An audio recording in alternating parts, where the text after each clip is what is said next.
Hello, MACKEM CABBIE here there, just with a review straight away. As it's finished, Sunderland 2, Watford 2.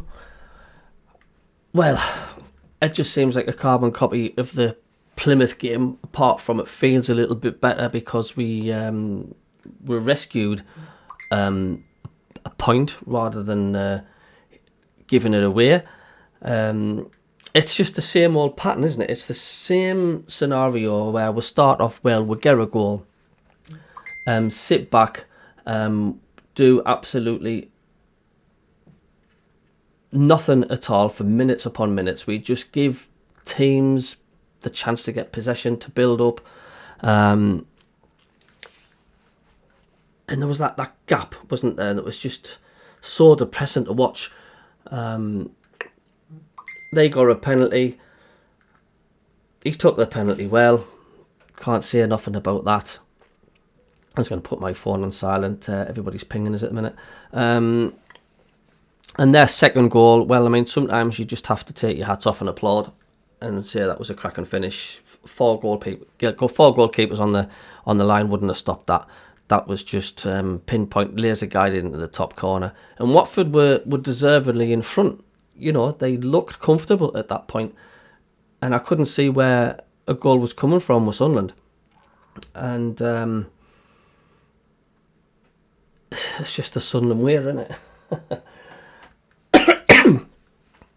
You know, just out of nowhere, we'll pull it back and it's 2-2. And then to rub salt in the wounds for more frustration, we get two glorious chances, one after the other.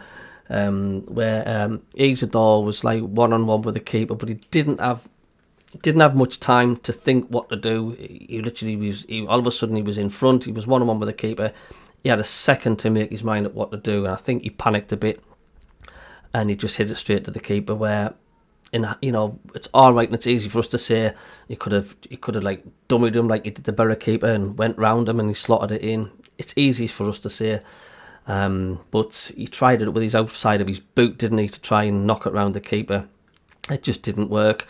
And then just a minute later, Elesic was clean through, and a slightly harder chance. But once again, it was a poor effort. It was just straight at the keeper, which just makes it more frustrating, doesn't it? I mean, it was nice to get it back to a point, but we just still keep missing these golden opportunities. And this comes down to, once again, I would say, not having that experienced striker who would possibly put those chances away. But what I will say as well, though, is like every single time when we are missing Joe Bellingham, we've got like such a hole in the gap in the midfield. We just haven't got that midfield.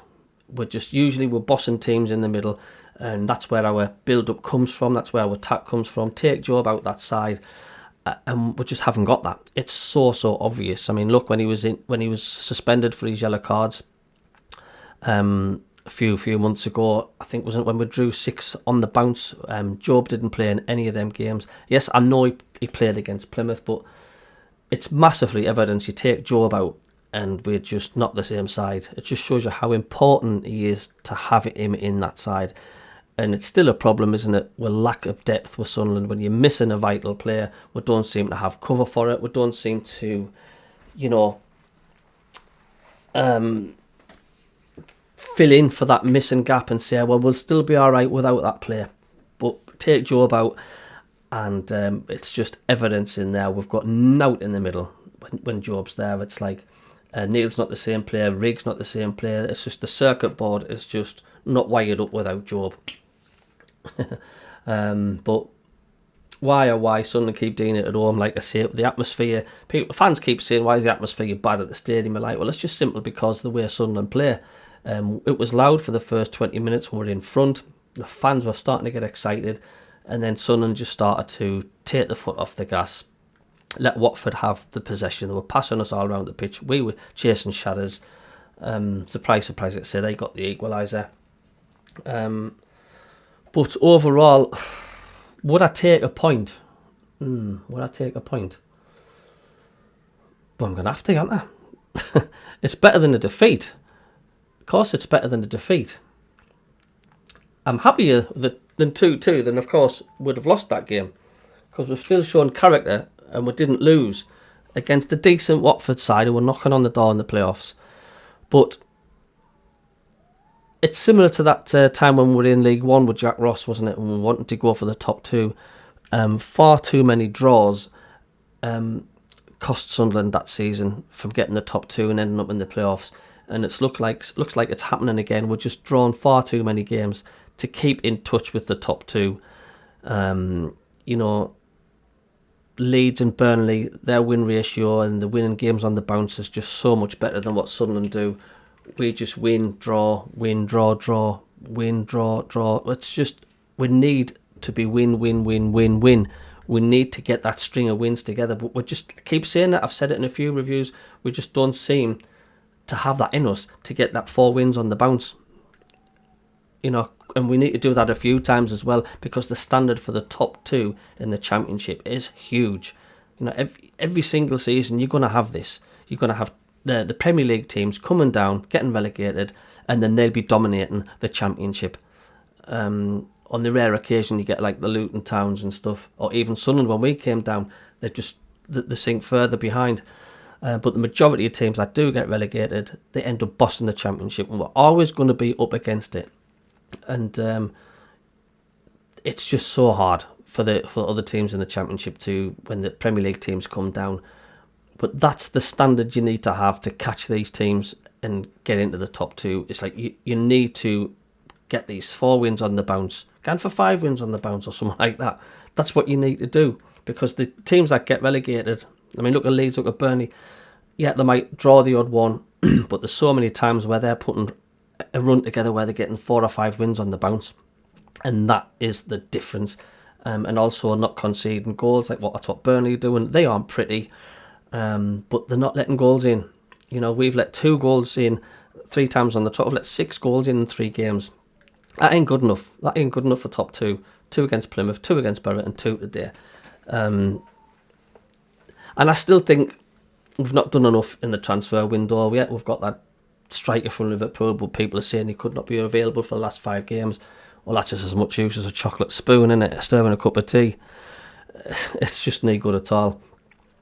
But yeah, I'm frustrated, but I'm happy we brought it back to 2-2. But I'm just concerned why we only started to play in the last 5 minutes of the game. It's just, I cannot understand why we do that. We've got Watford were shell shocked the last 5 or 6 minutes. They were going down. They were getting injuries because they wanted to stop the Sunderland attacks, because we were coming wave after wave after wave, and they were time wasting a bit, which you do. You want to slow the game down.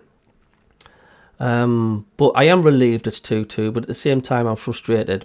But the scales are tipping more of me being happy than sad, because of the fact we brought it back to 2-2.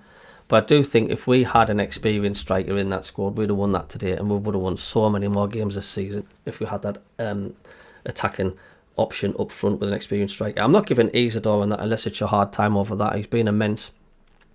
It's alright for us to sit there and saying, should have put that away, but you're not going to put them 1-on-1 chances away every time. And it was just a spur of the moment for Isidore. Didn't have much time to think about it. But we didn't lose, dare I say it, on to the next game. So there we go. It's finished Sunderland 2, Watford 2. And I am, dare I say, I am happy with that 2-2 draw, the way it's finished. But if you look at the long run, all these draws, they're just not good enough. And it could come to bite Sunderland in the backside when it comes to the top 2. So cheers everybody for tuning in, and we'll catch you later.